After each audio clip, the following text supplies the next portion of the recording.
कर्नाटक में जब प्रदेश अध्यक्ष थे तो 3-3 सीएम को आपने देखा था और ऐसे सफलतापूर्वक आपने कार्यों का निर्वहन किया था।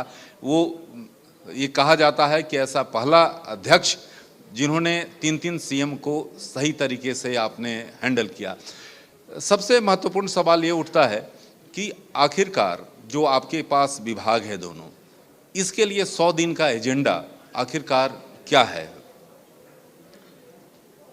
ऐसे तो सौर ऊर्जा में हमारा एजेंडा है 200 गीगावाट को पारित करना है रिन्यूएबल में। वो तो हो गया है और वो सेलिब्रेशन भी हम कर रहे हैं। और कंज्यूमर अफेयर्स में हमारा कुछ ज़रूरी जो कंज्यूमर के हित में कुछ रूल्स में बदलाव का है वो चर्चा चल रहे हैं और डेलिब्रेशंस हो रहा है, क्योंकि इसमें बहुत स्टेक होल्डर्स रहता है, वो चल रहा है। बाकी तो हमारा एज इट इज़ हमारा जो फूड एंड सिविल सप्लाई में हो और इसमें हमारा 100 डेज का, इसमें बेसिकली हमारा टारगेट ओरिएंटेड तो इसमें ही है रिन्यूएबल एनर्जी में, तो उसमें तो 200 गीगावाट का हमारा जो है हम आगे बढ़ रहे हैं। अच्छा, यूरिया कोटिंग को लेकर एक सवाल सीधे तौर पर, क्योंकि लगातार जब ये था कि हम आपके साथ रूबरू होंगे तो जनता का लगातार सवाल आ रहा था सोशल मीडिया के जरिए कि आप जरूर जो हैं प्रहलाद जोशी से पूछे कि यूरिया कोटिंग को लेकर क्या रणनीति है सरकार की? नहीं, ऐसे तो यूरिया कोटिंग मेरे मंत्रालय में नहीं आता है, food and civil supply as a renewable में नहीं आता है। लेकिन मैं इतना तो कह सकता हूँ, तो नीम कोटेड के बाद नीम कोटेड यूरिया के फायदा तो हुआ है, और भी इसमें और कुछ सल्फर कोटेड वगैरह का चर्चा तो संबंधित विभाग कर रहे हैं। तो वो संबंधित विभाग की मंत्री ही जब रिप्लाई देंगे वो बेहतर रहेगा, ये तो मेरा मानना है, क्योंकि तो चर्चा तो उधर चल रहा है। प्रहलाद जी, मिशन 2047 जो है उसमें महत्वपूर्ण भूमिका आपके मंत्रालय का है। रिन्यूएबल एनर्जी की मैं बात कर रहा हूं, उसको लेकर क्या रणनीति आपने अपनाया है? ऐसे तो 2047 के लिए हमको पहले तो 2030 तक 500 गीगावाट करना है। उसके बाद 2047 तक हमारा 50% एनर्जी जो है, मोर देन 50%, अभी तो 50%, जब हमारा 500 गीगावाट होगा तब तो 50% होगा। 2047 तक हमारा एमिशन कम करने का और रिन्यूएबल और ऐड करने का जो लक्ष्य है विकसित भारत के लिए, तो उसके लिए उसके लक्ष्य लेके हम आगे बढ़ रहे हैं। तो रिन्यूएबल में तो मैं इतना कह सकता हूँ, भारत आज दुनिया का वर्ल्ड लीडर बन गया है। We are the 4th largest installed capacity of the renewable energy as on today, and also, so this includes both wind, solar. All together, we have crossed our target, and we are marching ahead. Around 400 odd gigawatts is in the pipeline. I am very confident that whatever the target is fixed, that we are going to achieve. लेकिन एक जो महत्वपूर्ण मुद्दा है, आज लोकसभा में नेता प्रतिपक्ष राहुल गांधी ने बजट की तुलना महाभारत से की है। जिस तरह से जो परिणाम आए हैं लोकसभा चुनाव के, उसमें राहुल गांधी काफ़ी आक्रामक दिख रहे हैं। क्या आप मानते हैं कि राहुल गांधी आपके लिए चुनौती साबित होंगे? देखिए, जहाँ तक बजट के बारे में इन लोग, स्पेशली मिस्टर राहुल गांधी ने जो आपत्ति उठाया है, अगर उसके बारे में उसका कोई लॉजिक रहना चाहिए, तो लॉजिकली कुछ बोलते हैं तो हम ज़रूर देख सकते हैं। बिना लॉजिक ऐसे बात कर सकते तो महाभारत में वो ऐसे तो महाभारत में जहाँ तक थोड़ा कुछ महाभारत मैंने देखा हूँ, पढ़ा हूँ, जो अभिमन्यु को रोका था, 7 लोग रोका था, इन्होंने 6 लोगों का बात किया। एक 6 लोग कहाँ से आए मुझे तो पता नहीं, ये तो 7 का था, वो तो अलग बात है। I don't want to go into that details, but the question is, हमारा जो बजट है, इस बजट को as far as food and civil में हो, फूड एंड सिविल सप्लाई में हो, इंफ्रास्ट्रक्चर में हो, हाईएस्ट एवर इंफ्रास्ट्रक्चर देश में बन रहे हैं।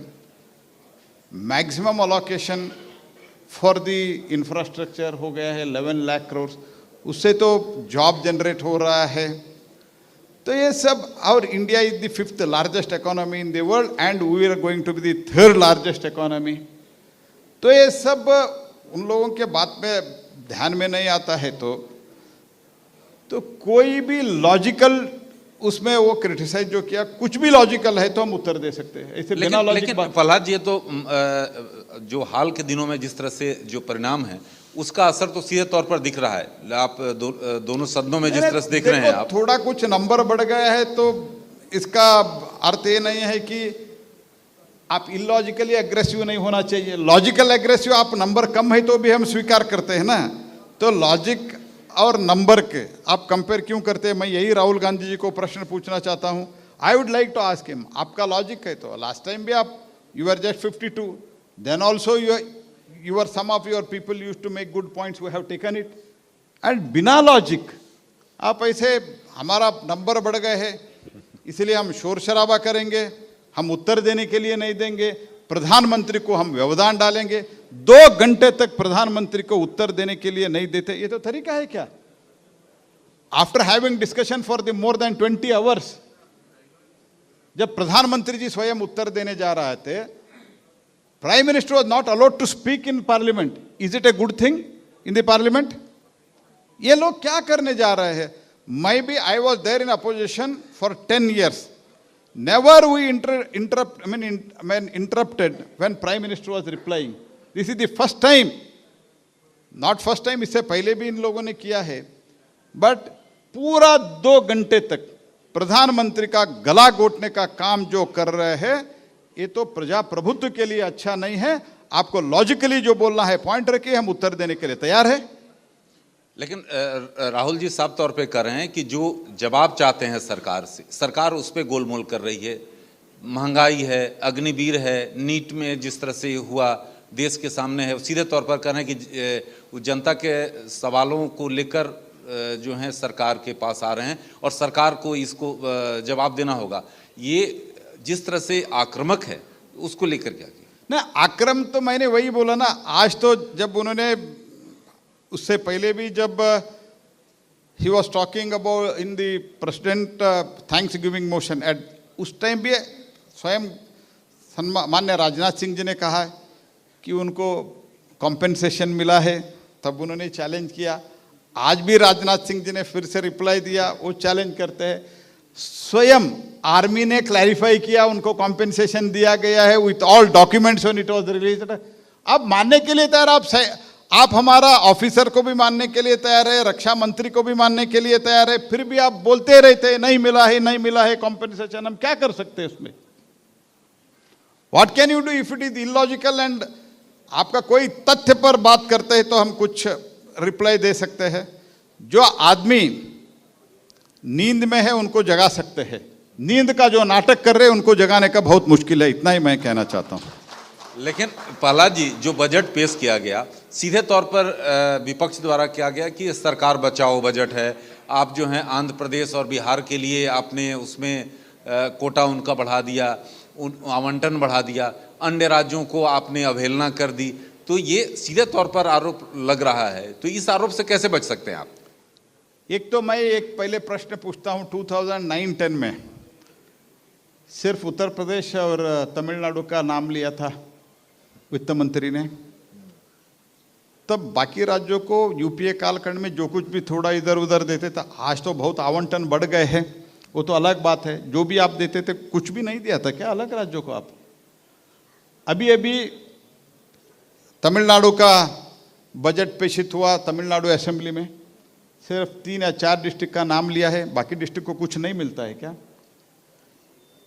ठीक हमारा बजट से पहले 76,000 करोड़ का एक प्रोजेक्ट महाराष्ट्र में अप्रूवल हुआ है।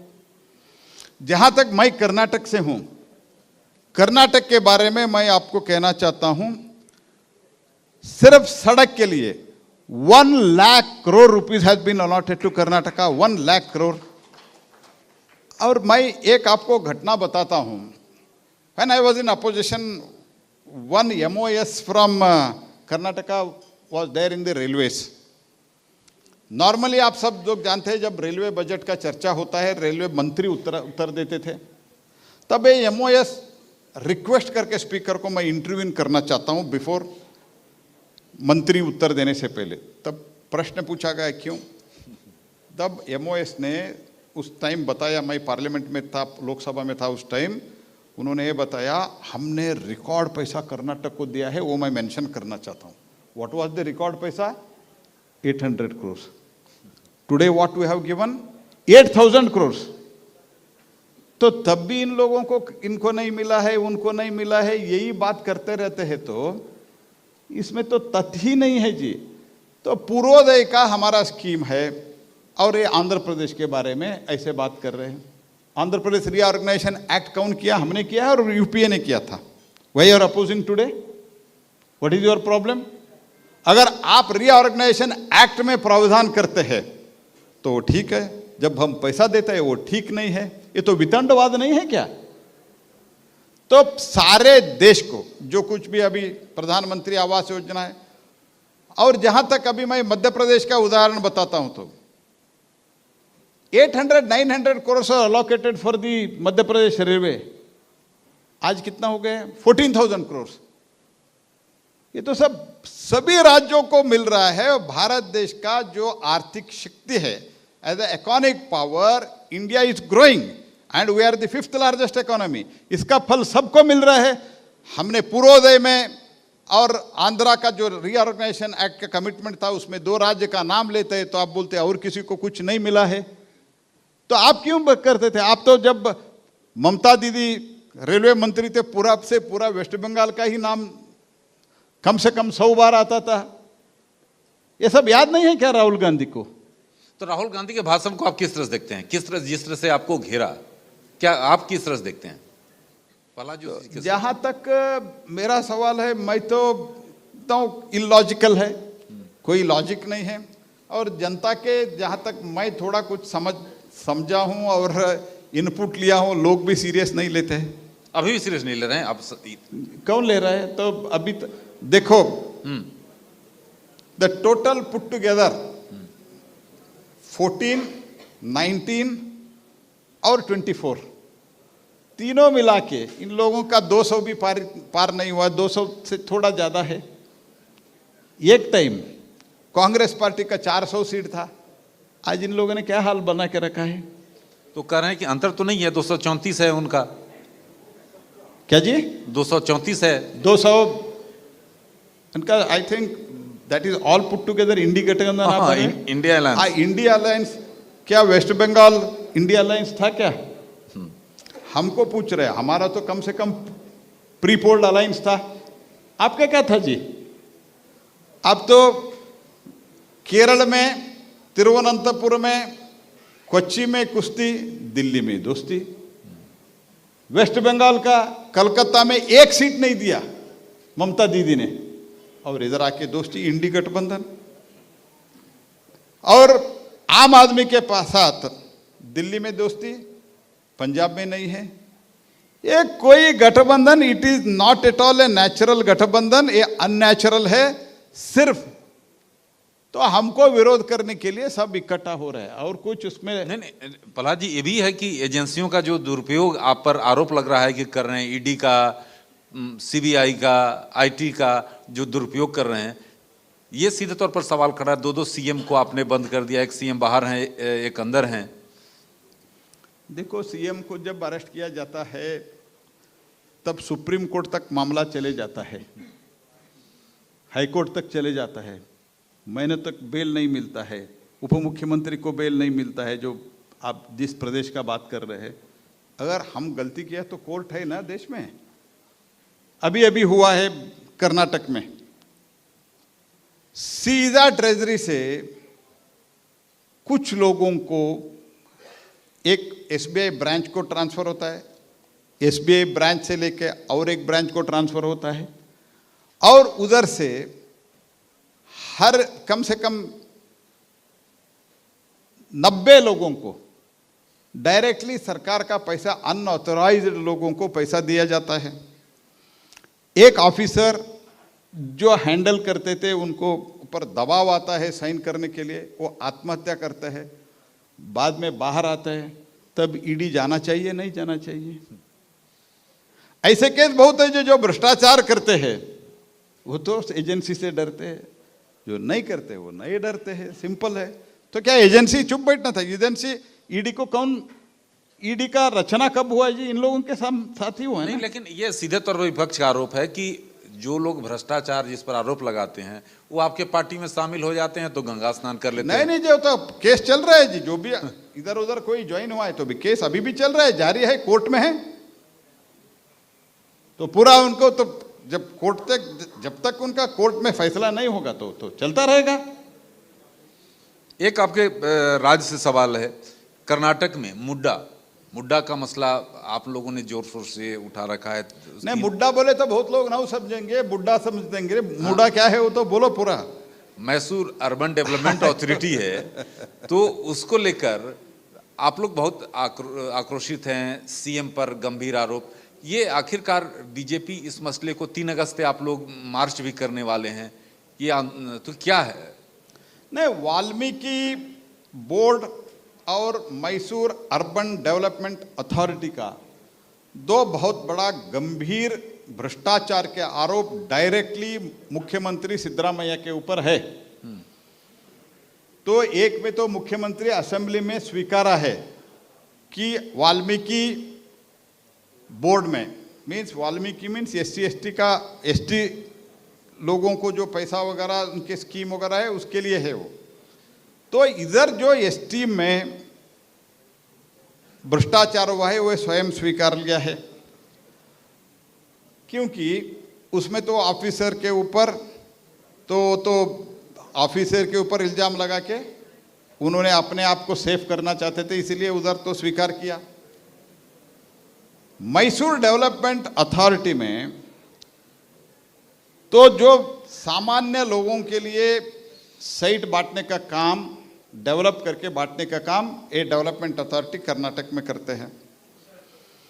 इसमें 14 वेरी वैल्यूएबल साइट्स मुख्यमंत्री ने अपने पत्नी के नाम पर लिया है, और इतना वितंडवाद अभी रखने का शुरू किया है लोगों के सामने।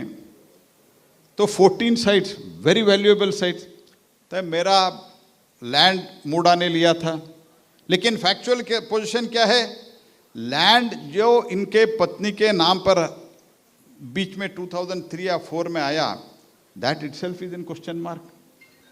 एंड वो तो बहुत आउटस्कर्ट्स में था, इसके बदले इतना वैल्यूएबल साइट लिया।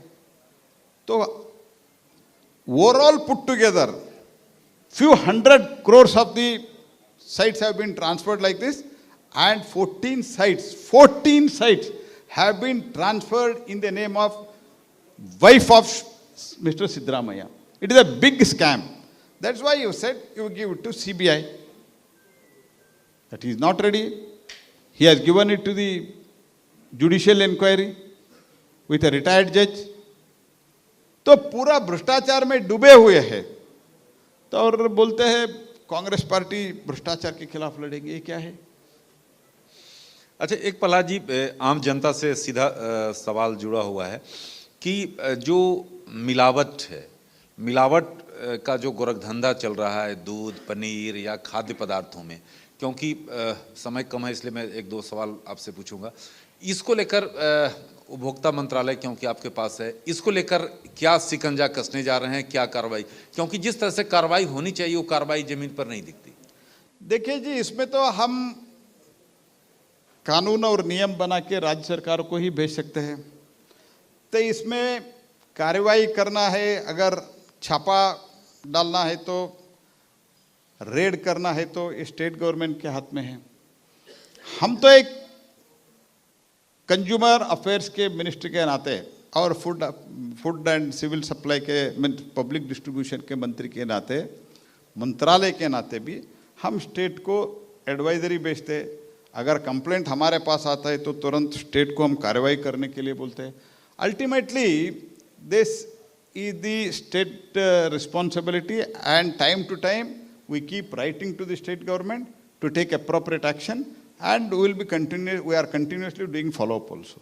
प्रहलाद जोशी जी, एक आखिरी प्रश्न, सावन का दूसरा सोमवार है, क्या आज आपने जल चढ़ाया और नेम प्लेट वाले विवाद को आप किस तरह से देख रहे हैं? क्या जी? नेम प्लेट का जो विवाद उत्तर प्रदेश में, हाँ, इसका यात्रा में, हाँ, ये तो यात्रा अभी देखो, उधर का उस प्रदेश सरकार ने कुछ निर्णय लिया था, उसमें कोर्ट में मामला चल रहा है. Court has already state the order, and उसमें मुझे, since it's the matter is in the court, मैं ज़्यादा कुछ बोलना नहीं चाहता हूँ. तो प्रहलाद जोशी जी ऐसे मोदी सरकार के मंत्री हैं कि जब भी ITV नेटवर्क ने जो मंच में जो हमारा होता है उसके लिए संपर्क किया, कभी इन्होंने मना नहीं किया और उन्हें सीधे शब्दों में कहा कि मैं जरूर आऊँगा. आप आए, हमारे साथ आज जुड़े, इसके लिए बहुत बहुत धन्यवाद प्रहलाद जी एक बार फिर.